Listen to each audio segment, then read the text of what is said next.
So I have a little, I have a little bit of, never mind that part. Hi everyone, I'm April and you're watching the Tangled Cat Speaks. I am so excited to show you my finished object.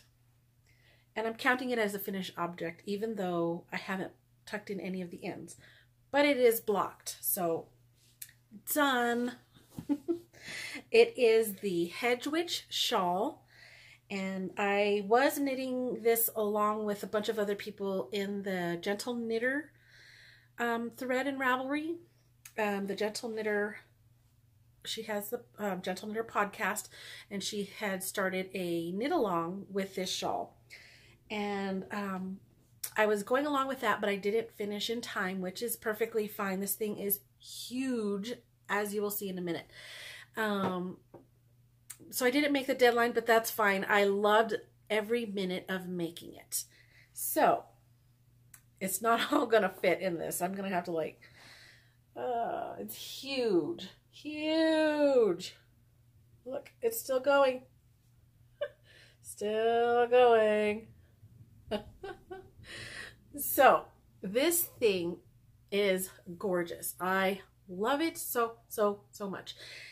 It ended up measuring at 84 inches from tip to tip, and down the center spine measured at 36 inches. It's huge. And I'll put a picture of me holding it up so you can compare it to my 5'3" height. I love it. It really, I didn't even pin it when I blocked it except for the bottom corner. That's the only thing that had pins in it, just so that it kind of wanted to roll up just a little bit. But that's the only place that I put pins. It was already stretching out and I didn't want to pull it even more because I had to do it on my kitchen table. And that was like the only place other than the floor to make room for it. And I didn't feel like getting on the floor. So I did it on my kitchen table, and I would say about 3 or 4 inches on either end of the wing tips didn't even fit on there. They kind of hung off on the edge of the table, but I got it done. But I didn't stretch it very much, just as much as it kind of wanted to go naturally when I laid it onto the blocking mats. And I even kind of tried to scrunch it in a little bit closer even more because I really love the texture. Oh, look at that texture. It is so pretty. It is a lace. And I'm sure that if I were to yank on this a little bit more during blocking, it would open up even more. But I wanted to keep it like that because to me it looks like dragon scales or mermaid scales or something. I love it. Now this, you might recall, is not what I originally said I was going to use for my contrast color. I had originally planned to use a worsted weight that was 2 of them that I was going to stripe because I didn't have enough of any one worsted weight for the contrast color. So I was going to stripe 2 different colors, and they were, one was like a dark grape purple color, and the other was a minty, light minty green with some lavender splotches going throughout it. I was going to use that, but when I started knitting with those as the contrast color, I didn't like it. It just started to seem too bright, and I don't know, the word that goes to my mind is like Easter. Like it was just so like candy. It was just too much. And I wanted this to be really earthy. And for a fleeting moment, I was like, just go to Knit Picks, get you some wool of the Andes and some gray or beige or something, and it's okay. Just do it. And I thought, no, April, no, you're not doing it. You're gonna knit down that stash. You're gonna do it this year. So I went into my stash and I found 2 fingering weight yarns, which they're heavier fingering weight than what most of the fingering weight that I have is. Most of what I have is about 462 yards per 100 gram skein. This was, each skein was 430, somewhere around there. So it's a little bit heavier than some of my other fingering weights, but not a lot. But I decided to hold them together. I do have about 20 grams of each left. And they're different, but similar enough for me to hold them together to make a worsted weight. So that's what I did, and it came out beautiful. You can see the browns of the one skein and the teals of the other one, and the beiges and creams, like that taupey beige that's in there. It just, they all show up, and it looks like one worsted weight yarn, and it's so, so pretty. I love it so much, and I'm very, very glad that I chose to use the 2 fingering weight yarns instead of sticking with the bright purple that I was planning to use. So thrilled beyond measure. I did do one thing different, and that was the I-cord edging. The I-cord edging was supposed to be done in the contrast color. I chose to do it in the main color, mostly because I did see how low I was getting in this. I would have totally had enough, but I love these so much, and I love them together, that I think I want to do another beanie. It was the basic beanies. It was a pattern, a free pattern that I made a while back for my son's girlfriend.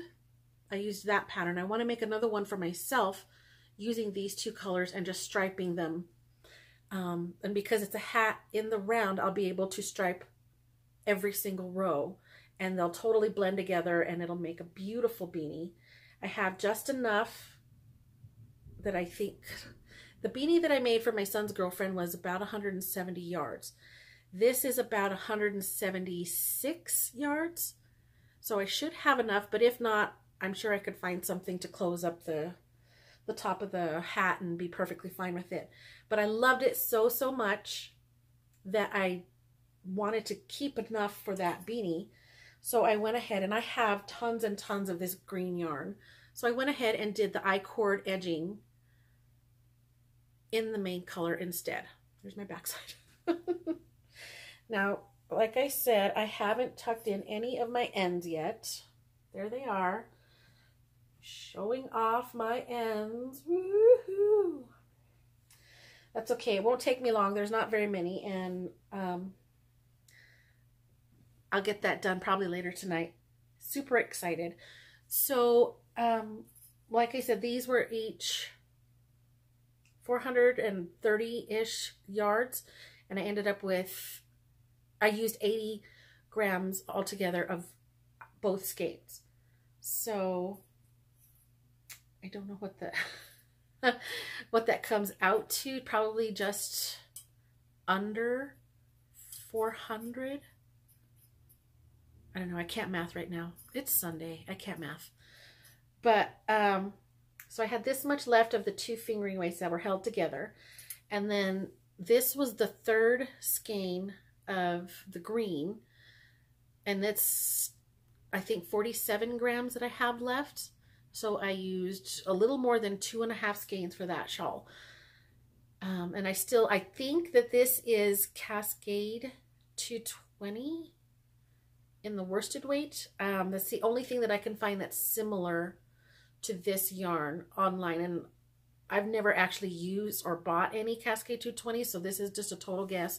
I was mostly just using it to put a name in my project page, but this is the only one that I can find that had this colorway in their color list or whatever for this brand. So I was searching, trying to find a worsted weight that was non-superwash, and I searched and searched. I don't know if that's what it is, probably not, but I just wanted to put something in my project page.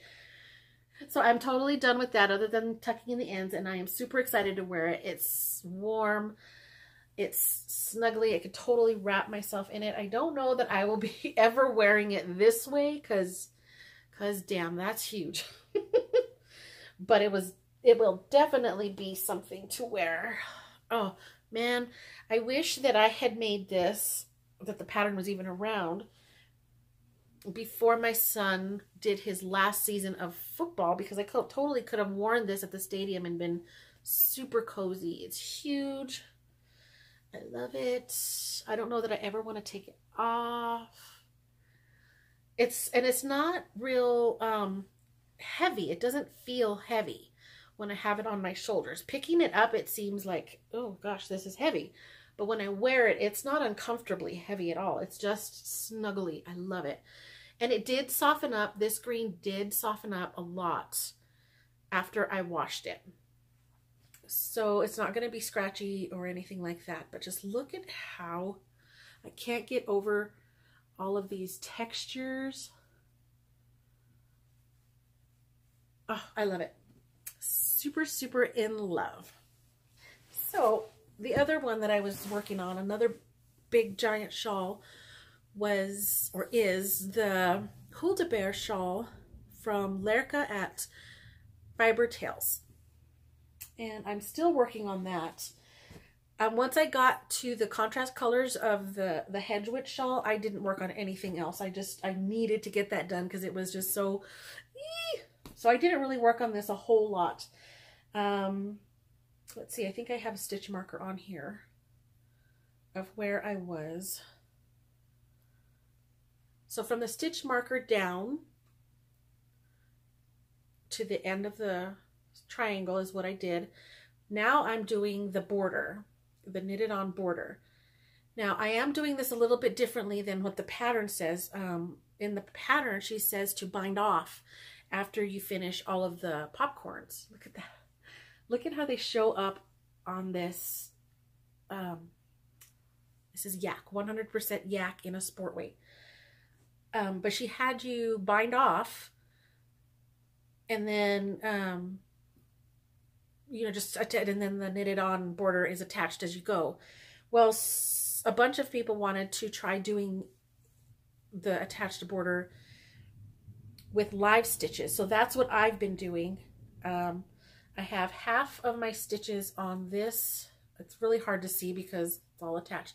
But I have one side of the triangle on one needle, and then the other side of the triangle is on a holder till I can get to it.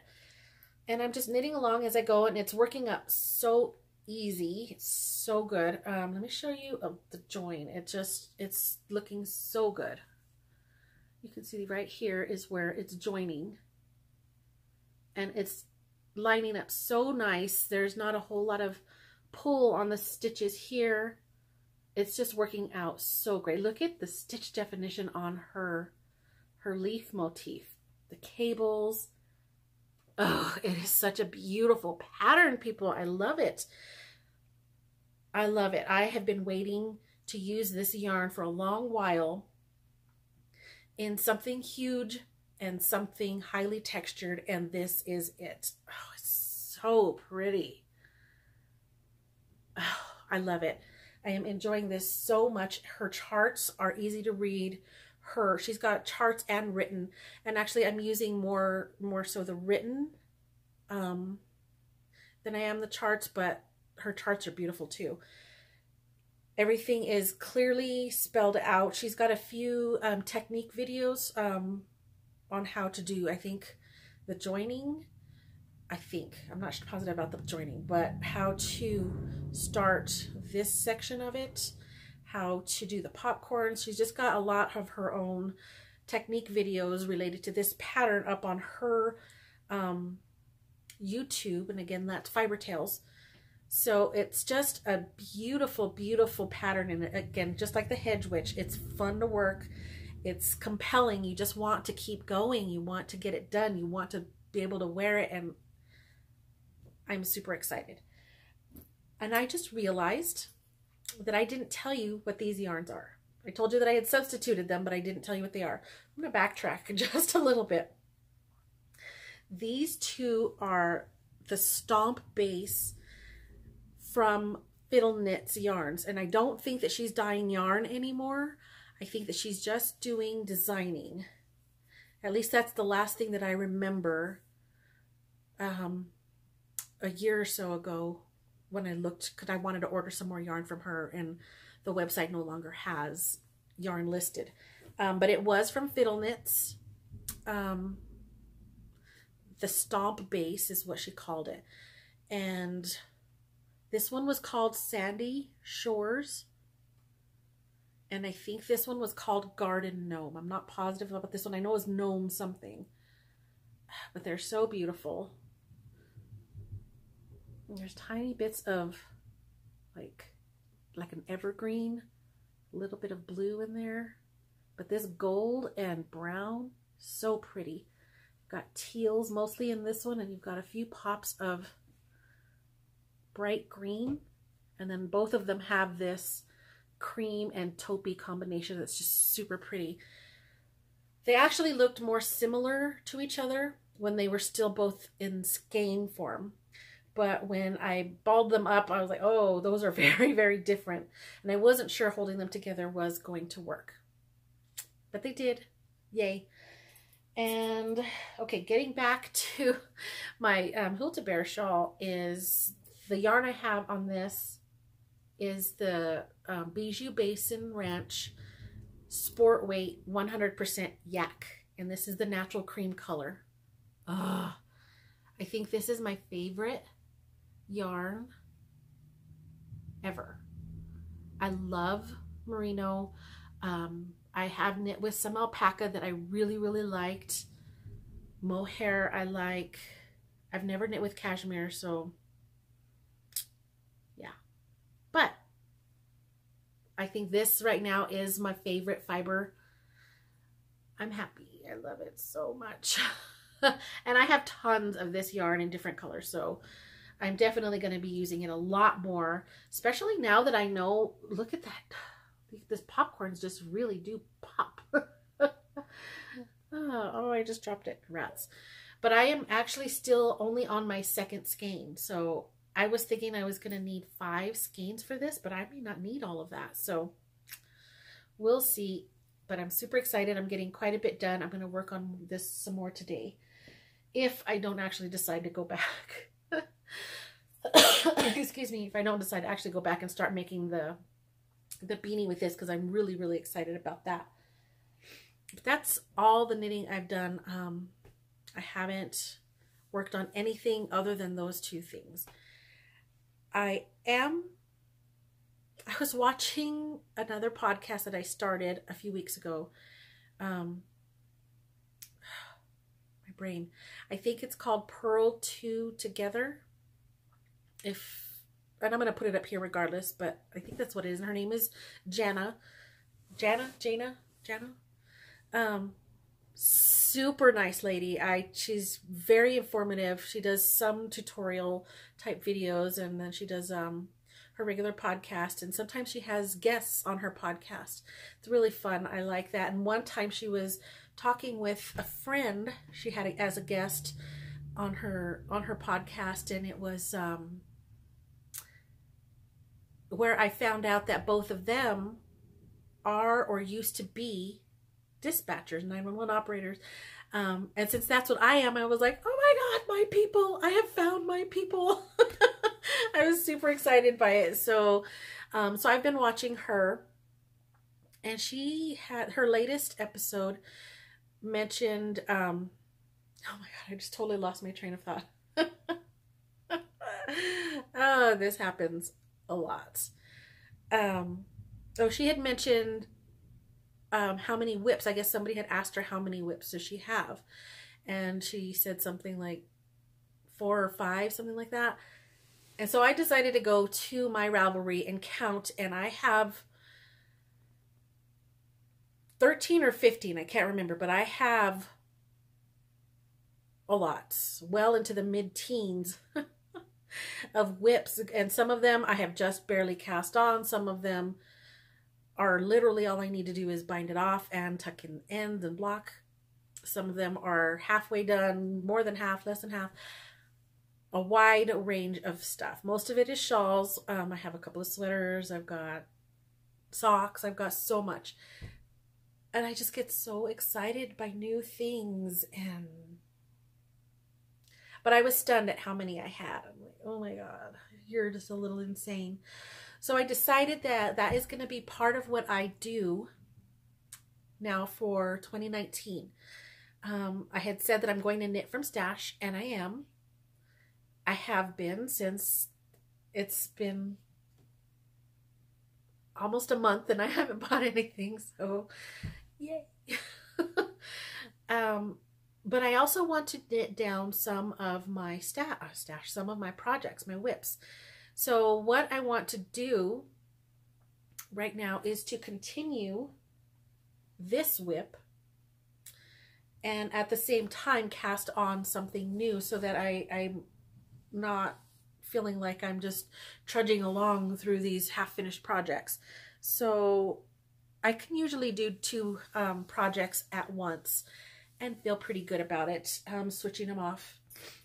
So I'm probably going to start this beanie, and it'll be super satisfactory because it'll be a quick knit and it'll be like instant gratification as compared to this huge shawl. So I think that's what I'm going to do is, you know, have a new cast on, a newish cast on, and a whip going so that I can work through some of that and knit it down, go back and enjoy some things that I obviously started because I loved them at some point. And if I decide that when I go back to a whip that I decide that I don't like it anymore, I might consider frogging it. We'll see. But I do need to go through stuff and just start enjoying what I have. I have so much. I need to shop in my own stash. I need to knit on my whips, get some things finished. And I love that satisfaction of actually finishing something. And I've got so many things almost done that I can have all kinds of satisfaction if I just do it. So that's my plan. That's what I want to do for 2019. And I'm not going to say that this is a hard and fast rule because it's not.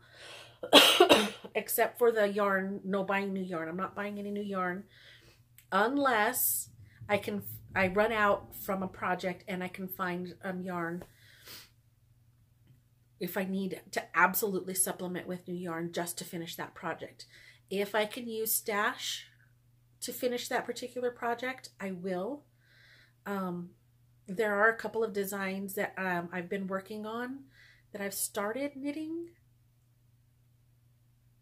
and I have yarn for it, but because it's a design that I'm making, I don't know what the exact yardage is, and I'm using specific yarns for that. I may have to supplement those with some new yarn, but that's my only time I'm going to be buying anything. February is coming, so I should be getting that first subscription for the 2019 where we knit from the Indie Untangled Club. I should be getting that. So I will be getting new yarn. It's just I've already paid for that back in 2018. So those are the only new yarns that I'm going to be getting.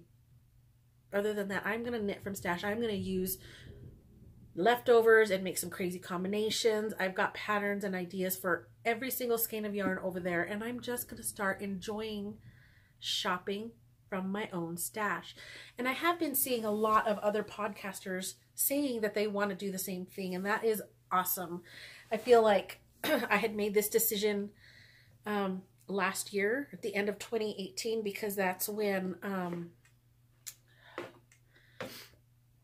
the Woolly Mammoth and Hawthorne Craft Cottage, I can't think of it right now, but anyway, they had both said they were doing a retreat in Ireland, which I was super excited to sign up for, and I don't think I ever mentioned it. January 4th, they put the sale live on the Woolly Mammoth website, and they had stated that there was something like there was only 17 spots available or something like that. So they said the exact time that they were going to open up sales for that. I had an alarm set and everything, and I literally was there on the website. As soon as my alarm went off, I went there and put it in my cart, And by the time I went to hit pay, and then I had to be redirected so I could put in PayPal, and my internet was a little bit slow, and I got all that signed in and redirected back to the website, it was gone. They were sold out in less than 9 minutes. And I was like, oh, well, boo. I'm super excited for everyone who got the chance, who were able to order their spot in that retreat. But that was my motivation. That was the original reason why I was deciding to not buy any more yarn, because I knew that I had the money at that moment to buy the retreat admission fee or whatever, but I didn't yet have the money for travel and spending money and all of that. So I knew that it was going to take a whole lot of willpower for me to save money so that I can have that when the time came. And of course, like I just said, I didn't get a spot in, and that's okay. I'm all right with that. I'm super excited for everybody who gets to go. But now that motivation is kind of gone, but I'm sticking with it. I'm sticking with not buying any more new yarns for 2019. I think I did mention also at some point that looking at my stash and how much I have, and I have yarn in so many different places around my house, that it's starting to feel a little overwhelming. And I think that's the same thing with my whips. I have so much that I just need to use it. And I think that that's going to be very satisfying for me. So that is my reason. It's not because of some moral thing. It's just, this is just what I want to do. I want to feel happy and content with what I have. I'm also going to try and use patterns that I've already paid for. I have tons of them. You know, I get all excited and I'm like, ooh, and then somebody has a sale and they're like, oh, buy this many patterns and you can get this pattern for free, get another pattern for free, and blah, blah, blah. So I would go through, I've got at least 12.5 patterns from Casapinka for that. Who else I've got? I think Joji Locatelli just recently did it. I have a whole bunch of patterns by her. I have so many patterns that I've paid for already, and they're just there languishing in my Ravelry library. So I think that this is going to be my year to just be more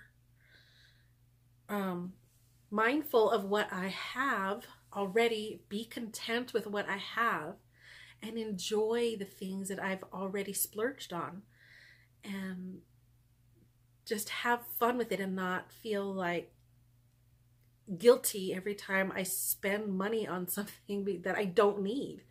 You know, I just want to be content and satisfied with what I have. And so far, so good.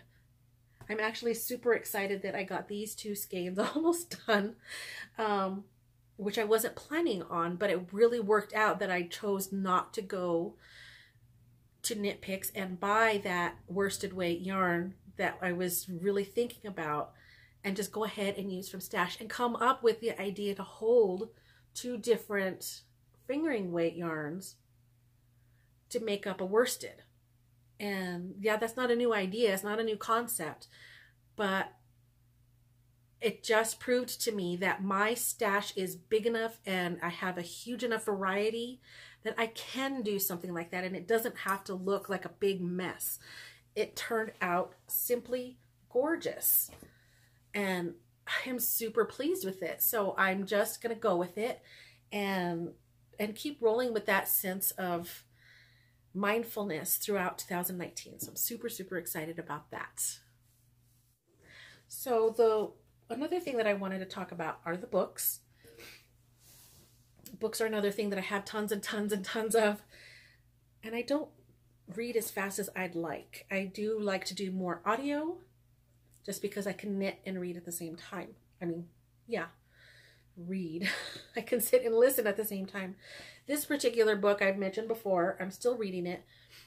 This is Agatha Christie, and this particular, it's labeled here as Death in the Air, but it's more commonly known as Death in the Clouds. I did mention that before, but I couldn't find this one on audio, or so I am reading this, and it's taking me a little bit of time because I just finished something. I can't remember. I think it was The Whispering, and then I haven't really read anything since I finished that Sarah Rain book. Just sort of been mostly knitting on that shawl, so I haven't really been reading. So I'm doing that, and then I just got this. I had this one on hold for a little bit at the library, and it finally just came in, and I got super, super excited because I love this series. I did mention this before. It's Alan Bradley, and it's the Flavia de Luce series.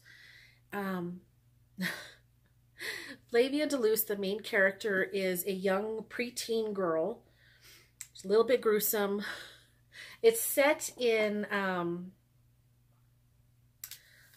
something like the 1930s era. So it's like a period style, historical style mystery. It's a cozy mystery, so it's not real gruesome, but the main character, she's a little girl, and she's very gruesome in her own way. She likes poisons. She's sort of like she's really, really intelligent, and she's got access to books and chemistry equipment and stuff like that, and she's really styles herself as a chemist with a specialization for poisons. And she just, it's just very, very, it's a very interesting concept, and I love it. It's the books are fun. They're murder mysteries. She always somehow manages to get herself around a dead person and uses her little girl wits and figures out who did it. So this is, gosh, there's quite a few already. This, I don't know which number this is. Sometimes they say in the front of the book. I'm going to look very quickly. Let's see. 2, 3, 4, 5, 6, 7, 8, 9, 10, 11. So this is the 11th book, I think. So I did get this in the library. Super excited. The Golden Tresses of the Dead. Looks like it's going to be about a wedding, maybe? A train. Interesting. So I was going to start reading this, but then I thought, you know what? I'm going to see if it's out on audio yet. And I did find it. I think I mentioned that I have library cards from the city I live in Rio Rancho, from the neighboring cities of Corrales and Albuquerque. The Albuquerque Library has a copy of this on audio, which I'm super excited about because I've read of the 11, well, of the 10 before this, I've read 8 or listened to 8 of them on audio. And whoever the person they got to read those books is wonderful. She just brings this little Flavia de Luce character to life. I love it. So since it's actually on audio, I'm going to go ahead and wait for that.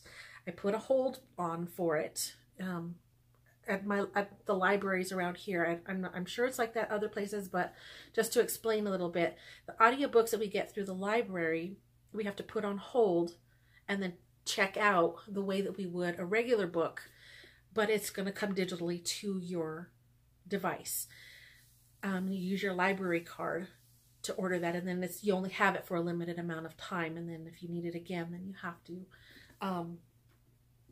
recheck it out, re-put it on hold. And at this point, I am number 17 for that audio, and I think they've only got 1 copy, so it's going to be a while before I get it.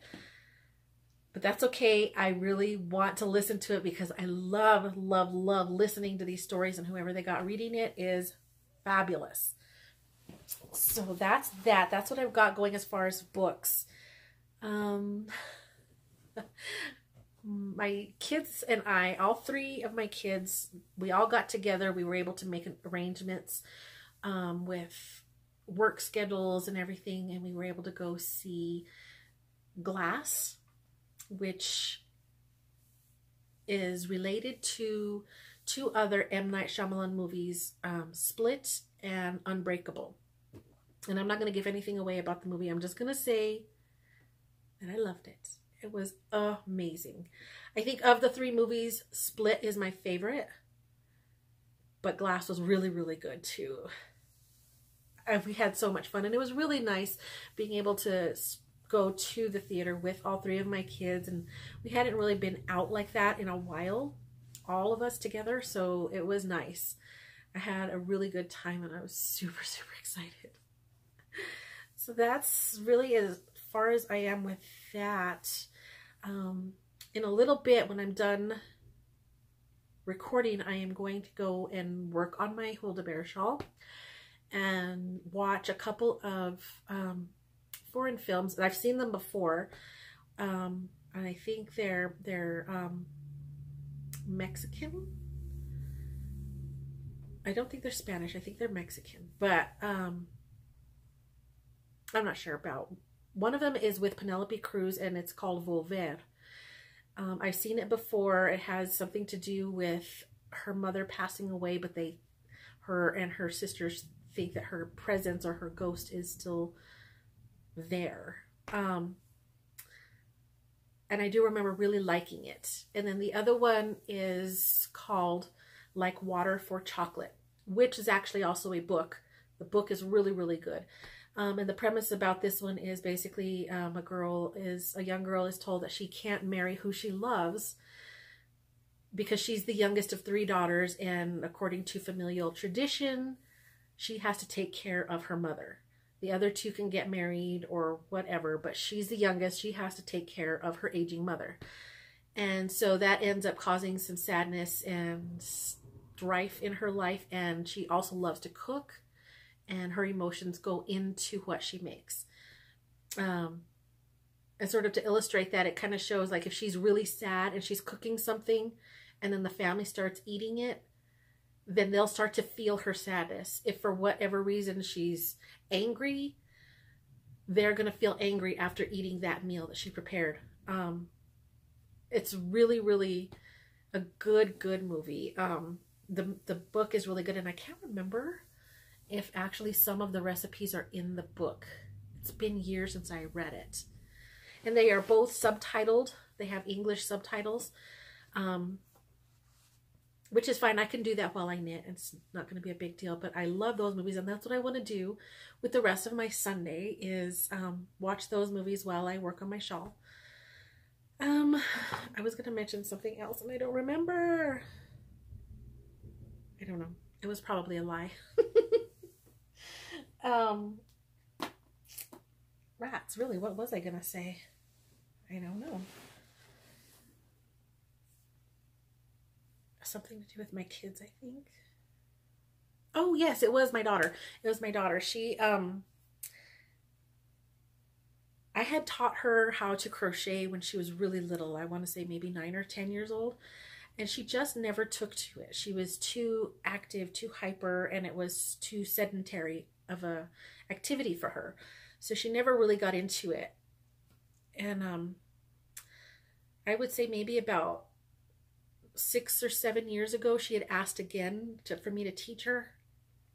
So I showed her again, and again she did it for a couple of days, and then it just kind of sat around the yarn and everything. She didn't really like it.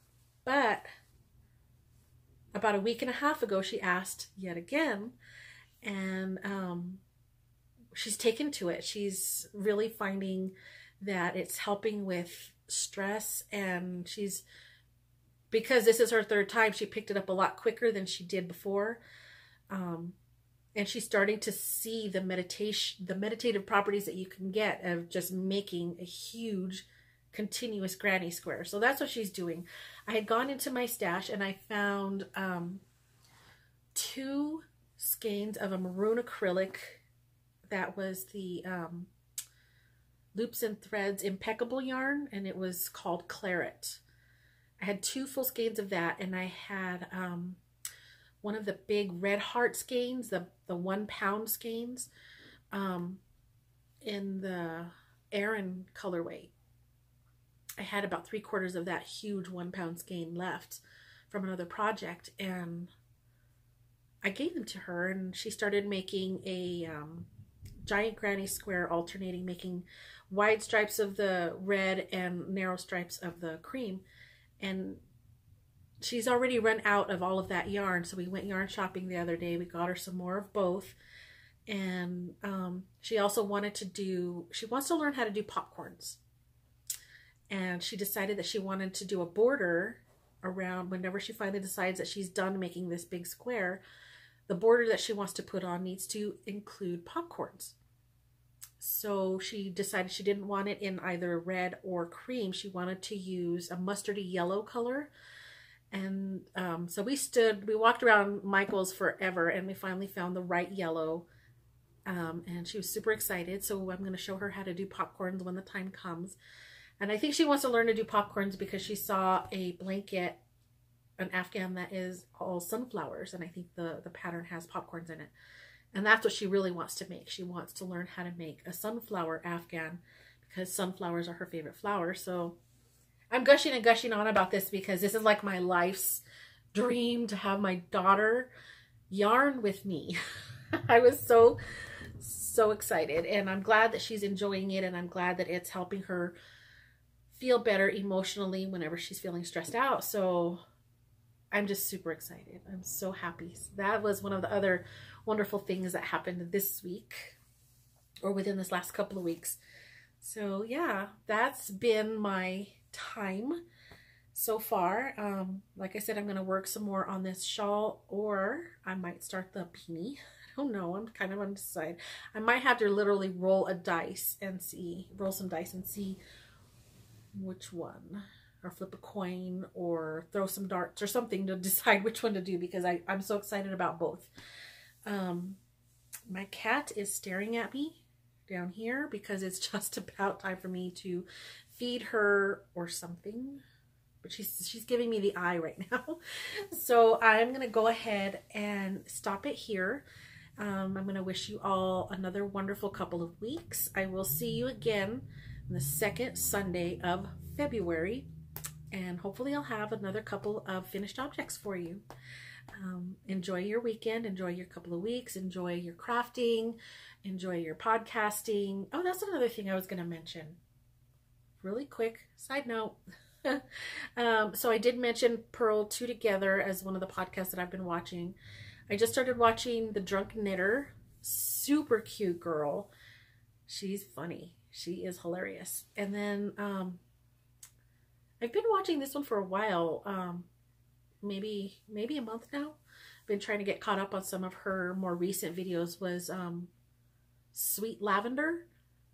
She's got a really soft, peaceful, like, she's really soft spoken. I really like her. And then what's another one that I just found? Oh, the Wee So-and-so podcast. She's in Scotland, and she's got a very heavy Scottish accent. I do listen to a couple of podcasts from Ireland, and I can really understand them. This Scottish lady, and I'm sorry, I can't remember her name. I know it's the Wee So-and-so podcast, but her Scottish accent is quite heavy, and it's taking me a little extra focus to understand what she's saying, but I enjoy it. I love the sound of the Irish and Scottish accents, and it makes me happy. So I don't care that I have to focus a little extra hard when I'm listening to her. But I'm really enjoying it. Those are some of the new podcasts that I've been watching. So I'm going to go and enjoy that. And if you are curious, you might want to take a look at those along with some of the other podcasts that I've mentioned in the past. So enjoy it, and I will see you all next time. Thank you for coming again. If you're new, thank you for coming for your very first time, and we'll see you in a couple weeks. Bye-bye.